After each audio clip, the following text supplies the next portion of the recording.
Baik, bismillahirrahmanirrahim. Assalamualaikum warahmatullahi wabarakatuh. Alhamdulillah, salatu wassalamu ala rasulillah, amma ba'd. Terima kasih. Assalamualaikum Pak Kiai. Sehat? Alhamdulillah baik. Baik, mungkin ada satu hal Pak Kiai terkait dengan salah satu dari kewajiban kita sebagai seorang muslim itu kan katanya itu tanasuh wa tawassaw bil haqqi wa tawassaw bis sabr gitu ya. Saling menasehati. Nah, mungkin ada waktu 5 menit Pak Kiai ini untuk mungkin memberikan Pak Kiai itu memberikan nasihat kepada saya, kepada orang lain, kepada seluruh umat Islam nih, terutama mereka itu yang mungkin ya masih mungkin bisa dikatakan itu dia mungkin bergelimang dosa gitu ya, atau mungkin dia juga mungkin tadi hawa nafsunya itu belum bisa dikendalikan, kemudian juga dengan berbagai alasan pertama mulai dari mumpung masih muda nih katanya, taubatnya itu nanti aja katanya kalau sudah usia 40 kayak saya nih itu harus tobat tuh 40 tahun baru tobat gitu.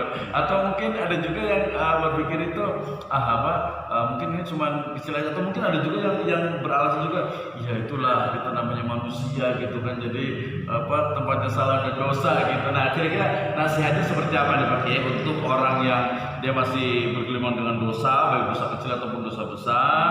Kemudian yang kedua itu mungkin dia belum bisa mengelola hawa nafsunya gitu ya. Kemudian dia tadi menunda-nunda taubatnya. Kemudian juga ada yang keempat itu adalah menganggap kita adalah manusia sehingga ya banyak salahnya, banyak dosanya. Sampai terakhir itu ada mengatakan ini dari seorang teman itu mengatakan apa yang terjadi pada saya atau mungkin rasa yang ada pada diri saya itu, katanya dia bilang itu adalah memang juga sebuah takdir. Nah, jadi dia menganggap bahwa apa yang dia lakukan ya ini sudah terjadi pada diri saya, bahkan naudzubillah sampai dia pernah mengatakan terus saya bahwa sampai saya mati pun rasa ini itu masih tetap ada. Nah, kira-kira seperti apa nih? Cukup, berarti udah kurang tinggal 4 menit lagi nih Pak Kiai ini. Nasihatnya kira-kira seperti apa? Ya, hal yang harus dipegang teguh oleh seorang yang beriman kepada Allah, yaitulah iman itu sendiri. Iman, betul. Iman itu adalah pemberian Allah yang tertinggi, pemberian Allah yang paling besar. Untuk dunia semua diberikan, tapi untuk iman hanya orang yang dicintai saja. Itu yang paling penting. Paling penting. Sampai kapanpun yang ditanyakan mestilah iman. Jawabannya iman. Iya. Jadi untuk sukses, untuk terlindung dari segala bencana, godaan-godaan duniawi, godaan syahwat, mestilah kembali lagi bagaimana dengan iman.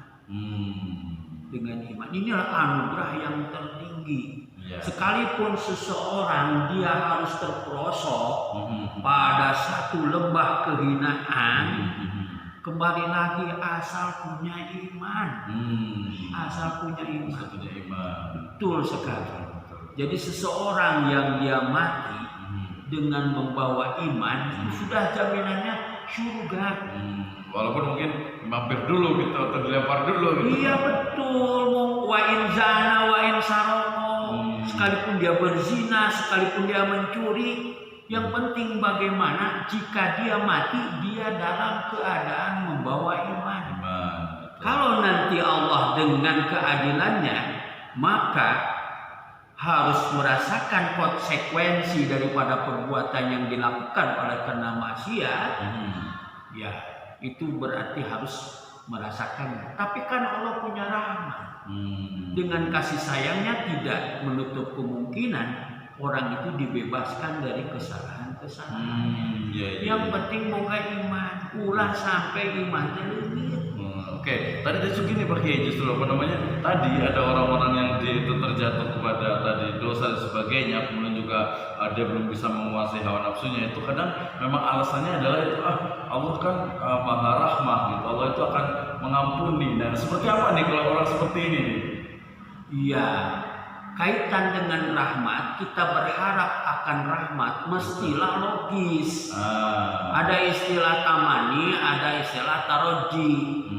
Sebut tamani artinya memang berangan-angan tapi tidak ada dasarnya. Udah tahu bahwa maksiat itu adalah menjauhkan daripada rahmat Allah Subhanahu wa taala. Lalu kita berbuat maksiat, lalu kita beralasan kan Allah Maha kasih sayang. Itu kan tidak logis. Itu tidak logis. Tidak logis. Betul. Tapi bolehlah kita taroji, artinya berharap. Berharap ini adalah suatu hal yang logis. Ketika kita berharap akan rahmat Allah Subhanahu wa taala, kita semakin dekat dengan Allah. Sekalipun kita pernah tergelincir pada satu kesalahan, maka kita dengan alasan berharap pada rahmat Allah adalah kita bertobat.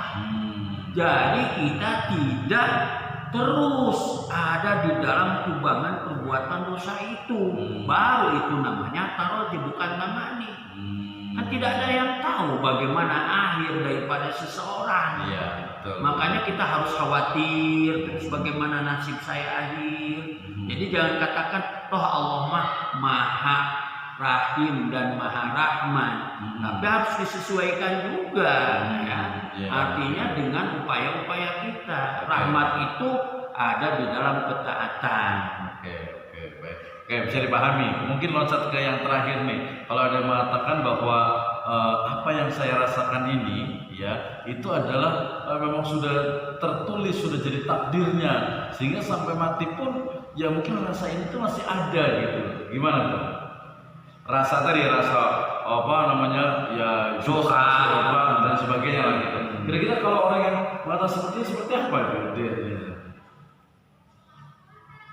Mohon dijelaskan, agak kabur. Jadi gini, ada seorang itu dia melakukan sebuah dosa, kesalahan gitu kan ya, dosa. Kemudian nah dosa itu kan munculnya sebenarnya nanti munculnya awal kan dari rasa. Dari rasa itu kemudian ke perbuatan. Nah, ketika sudah melakukan dosa itu, kemudian dia rasa di dalam hatinya juga ingin terus mengulang lagi dosa-dosa itu, dia mengatakan bahwa ya rasa ini itu memang sudah takdir dari Tuhan gitu, dari takdir Allah Subhanahu wa taala gitu, sehingga ya sampai mati pun mungkin rasa itu masih ada gitu. Keinginan. Jadi keinginan itu masih selalu ada gitu ya. Rasa suka dan sebagainya itu seolah-olah itu udah menurut itu udah takdir, udah mendarah daging gitu, sehingga ya nggak bisa gitu, bahkan nggak bisa hilang gitu. Seperti apa sebenarnya? Kita kan diajarkan bersabar. Bersabar. Betul. Dan salah satu sikap sabar itu adalah kita menahan diri untuk tidak melakukan suatu dosa. Ya betul. Sabar. Jadi sabar itu tidak hanya pada musibah, betul. tidak hanya pada kita konsisten di dalam melaksanakan ketaatan, tetapi juga kita bersabar atas godaan ya, untuk melakukan satu dosa. Itu mungkin yang bisa saya. Berarti itu sebenarnya dia bukan ini ya, bukan takdir ya. Bukan juga ketetapan Allah Subhanahu wa taala gitu. Jadi mamanya ada rasa suka, orang itu suka gitu kan. Itu sebenarnya rasa itu bukan ini ya, bukan takdir, tapi memang muncul mungkin dari apanya manusia gitu. Iya, itu kan tadi sudah unsur manusia itu selain akal adalah syahwat. Nah, manusia diajarkan bagaimana dia bisa memanage syahwatnya itu. Termasuk di dalamnya adalah bersabar atas keinginan-keinginan yang buruk. Sampaikan ada satu ayat mengatakan tentang penyesalan Siti Julaiha, ya, wa ma ubarri'u nafsi innan nafsa la ammaratun bisu. Ini mak jaidah, artinya aku bebas ya, daripada keinginan nafsuku, karena sesungguhnya nafsuku itu menjerumuskan aku pada perbuatan-perbuatan dosa, perbuatan yang buruk. Jadi memang dituntut untuk bisa mengolah nafsu itu, dan sehingga kita mau bersabar agar jangan sampai kita terbujuk oleh rayuan nafsu. Oke, berarti itu ya, berarti udah terjawab semuanya di pertanyaannya. Mudah-mudahan amin dengan segala keterbatasan Allah. Terakhir ada tambahan lagi nggak? Untuk tadi ada 4 pertanyaan itu, kira-kira itu menunda tobat, kemudian juga tadi merasa bahwa ini sudah takdir, kemudian juga udahlah tobatnya nanti saja gitu, seperti apa tuh? Ya, hadirkan. Yang pertama senantiasa adanya merasakan adanya Allah Subhanahu wa taala. Itu ya, betul ya. Itu berarti Hadirkan itu. Allah. Kita istilahnya ada muraqabah. Muraqabah. Senantiasa merasa diawasi oleh Allah. Jadi katakan begini, Allahu syahidi, Allah hadir, ya Allah muqayyun alayya.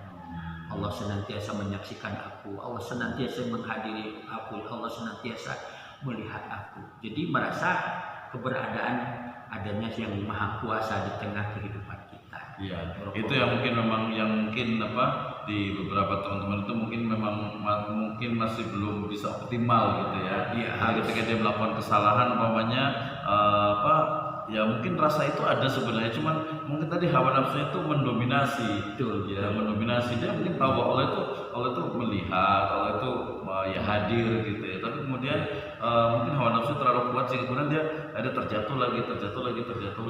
Ya, betul. Yang kedua, ya, kita ingat akan mati.